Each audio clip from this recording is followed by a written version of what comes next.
Oui. Oh, tu veux que je t'embrasse ou pas? C'est Lucien Mercier. Mais oui, on s'est trouvé à Lourdes ensemble avec notre soeur.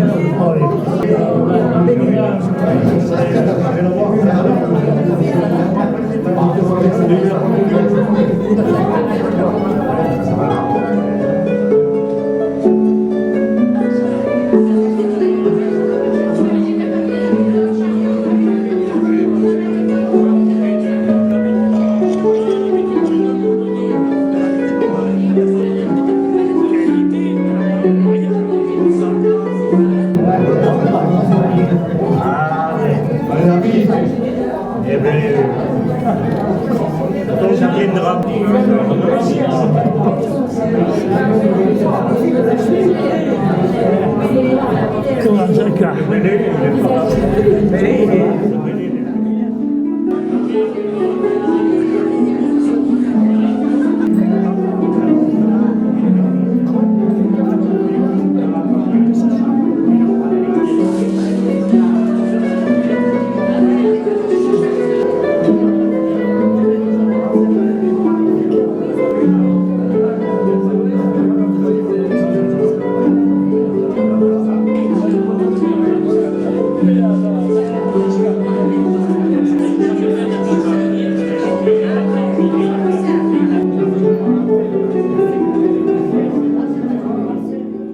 Début juin 1956, il y a donc plus d'un demi-siècle, venant de la région alésienne, je débarquais au district IGF d'Uzès. C'était l'heureuse époque des districts et des secteurs. Le maillage du pays avait été intelligemment pensé. L'installation de l'usine à gaz au Serre-Bonnet était assez vétuste. Les deux bureaux, celui de l'accueil et celui du chef de district, étaient exigus. Derrière un grillage muni d'un guichet, mademoiselle Massiani recevait les abonnés, car à l'époque, ce n'étaient pas des clients, c'était des abonnés. L'appareil téléphonique était archaïque. Au moment de votre entrée au Sud Électrique, en 1934, les bureaux de la société se trouvaient au bas de la rue Paul Foussat, dans la maison du docteur Ossé. Au Serre-Bonnet, mademoiselle Massiani ne s'occupait pas seulement de l'accueil. Ses attributions étaient multiples. Comptabilité, administration, courrier, inventaire des magasins, etc., etc. Au magasin, les anciens compteurs 3 et 5 ampères, il y avait des compteurs 3 et 5 ampères, Dis comme ça, il n'avait pas. étaient munis d'une étiquette de dépose. Si, par malchance, l'un d'eux était manquant ou avait perdu son étiquette, elle n'était satisfaite qu'après avoir réglé le problème. Vous aviez été contacté pour un avancement en Avignon. Combien de fois avons-nous entendu parler de ce monsieur Maillère qui disait « quand même, je n'ai jamais vu ça », refuser une promotion, mais vous ne vouliez pas quitter Uzès, vos parents, votre sœur, votre maison, votre petit jardin sous l'hôpital.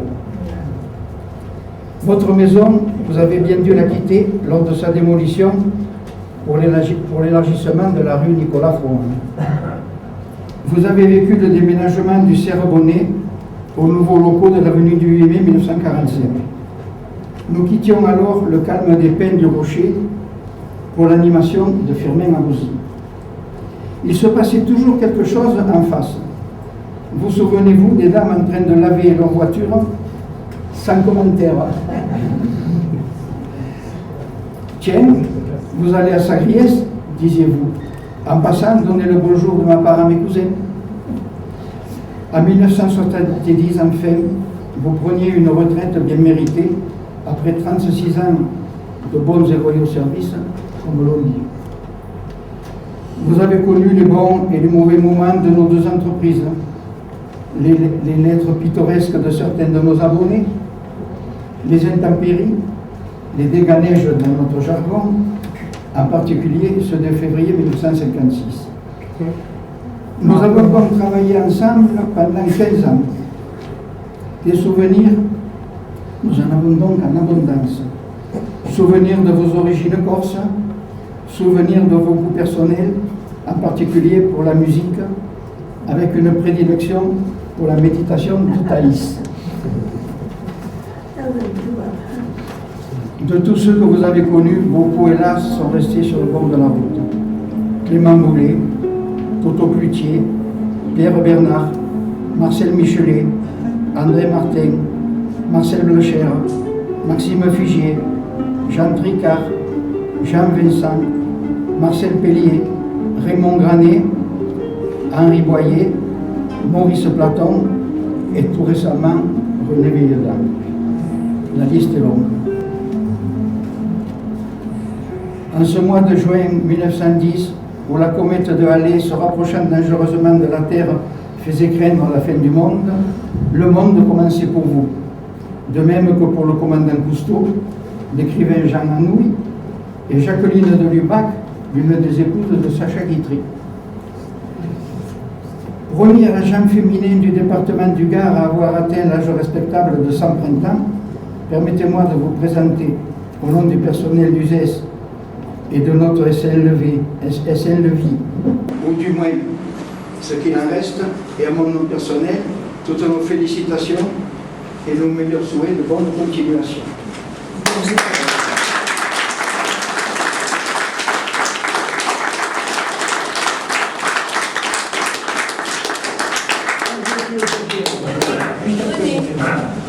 Chère Françoise, ce n'est pas tous les jours que la CMCS Languedoc a l'honneur et le privilège de fêter les 100 ans d'une de ses bénéficiaires. Aussi, c'est avec une grande joie, en tant que président de cet organisme, que je m'associe à vos amis et collègues, à la SLV du ZES et du Gard rhodanien, et à la Maison de santé protestante pour marquer dignement cet événement.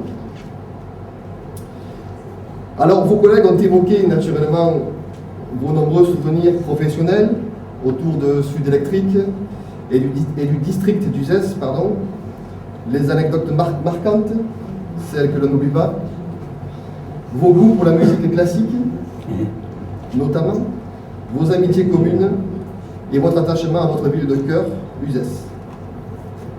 Cependant, depuis que nous préparons cette journée, une question me taraude. Que pouvait donc dire ou écrire un genou comme moi sur une dame telle que vous? Une demoiselle qui plus est, dont je n'ai pas eu l'honneur de faire la connaissance, tout du moins jusqu'à aujourd'hui, 28 juin 2010, date de votre 100e anniversaire. Que pouvais-je donc dire sur une dame qui, durant un siècle d'existence, a tout connu, des plus grandes joies aux peines les plus immenses, des horreurs de la guerre à l'euphorie de la libération, des affres de la séparation aux joies des retrouvailles. Quelqu'un qui a vécu des grandes conquêtes sociales, le Front populaire, la nationalisation, la sécurité sociale. Quelqu'un qui a vécu un siècle de bouleversements, de progrès et d'évolution à un rythme d'une rapidité incroyable. Que pouvais-je donc dire sans banalité aucune de quelqu'un qui, je le sais, a dispensé le bien auprès d'elle, et ce, tout au long de sa vie. Pour ma part, et je vous prie de bien vouloir m'en excuser, Françoise, je n'ai rien trouvé à dire. Rien trouvé à dire, si ce n'est à m'incliner devant la page d'histoire et la montagne de sagesse que vous représentez, chère mademoiselle, à vous toute seule. À m'incliner et à vous souhaiter, au nom du conseil d'administration de la CMCS Languedoc, et à mon nom, nos plus sincères vœux de bonheur et de bonne continuation. Chère Françoise, rendez-vous compte, il aura fallu attendre un siècle avant de se rencontrer. Permettez-moi de ne pas attendre davantage et de venir vous embrasser.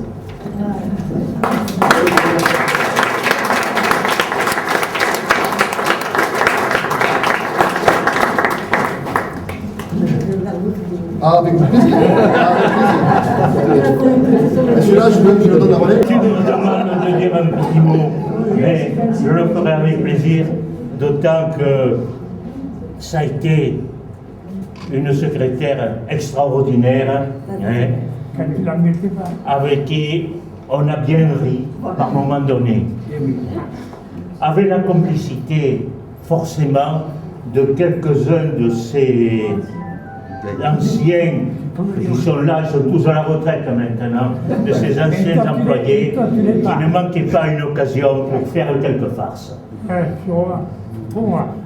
Alors on a été ensemble, moi d'abord tout jeune, arrivant au district d'Uzès pour savoir ce que c'était qu'une ligne.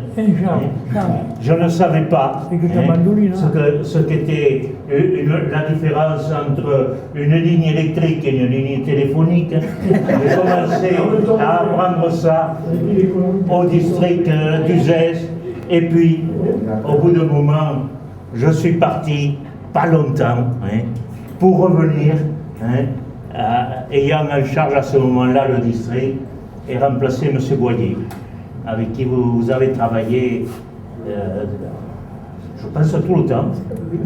Toute sa période à Uzès, vous aviez été sa secrétaire.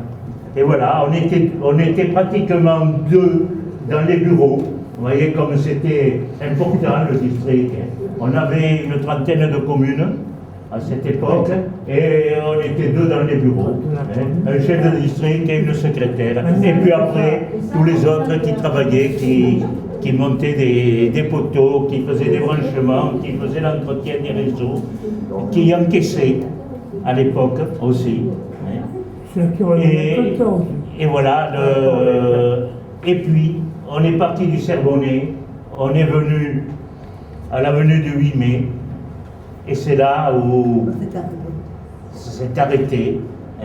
Et enfin une retraite bien méritée, où elle s'est occupée au départ de son jardin. Le jardin sous l'hôpital, ça a été quelque chose d'extraordinaire. D'ailleurs, tout le temps, quand elle partait du travail, on allait arroser le jardin. Et puis maintenant, ça fait quelques années que vous êtes là, et j'espère. Il y a un bon temps. Oh oui, on est programmé, c'est vrai qu'on est programmé jusqu'à 140 ans. Donc, quand on a toute sa tête, tout va bien. Et bien voilà, après on courra. La vie est belle. Et voilà.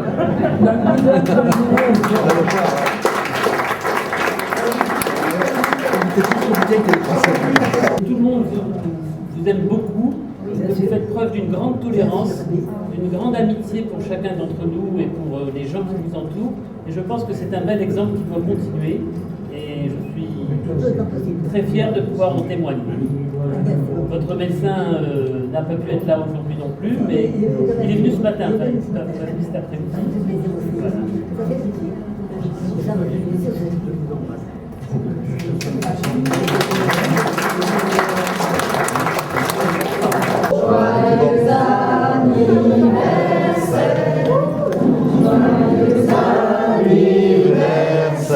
Françoise, joyeux anniversaire. Bravo.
Je pense qu'il y en a au moins ces deux qui me feront énormément plaisir.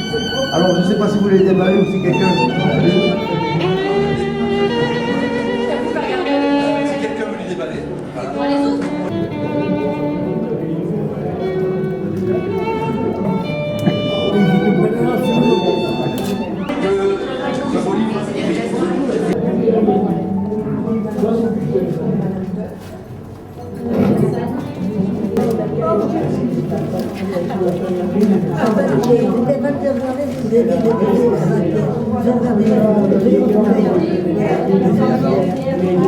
Cette photo date de 1950. Vous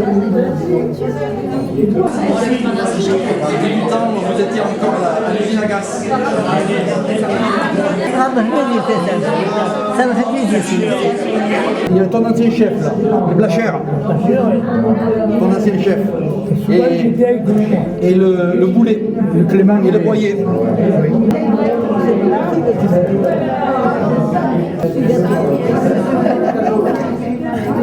C'est joli ça. C'est une bonne idée. J'en ai pas 20 ans, ça c'est sûr. Pas même, peut-être. Ah non, parce que je suis ici. En 83. J'avais 34 ans, donc je vais avoir 40-45 ans par là.